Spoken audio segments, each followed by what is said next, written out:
magkakapatid kayo, ini-imagine nyo na lahat ng mga katabi nyo, syota nyo.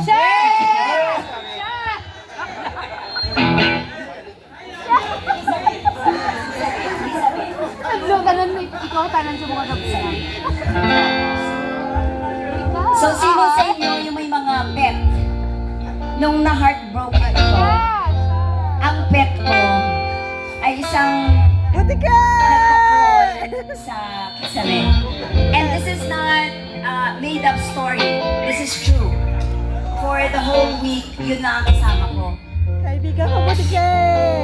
O, alam mo, mag-jump ka dito sa akin. Na kitang makita. Malungkot ako noon na tag-isa.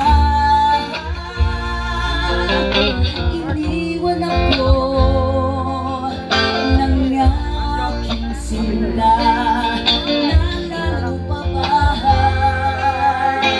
Tek, pwede ba ako dito?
Nandiyan ka sa paningin ko.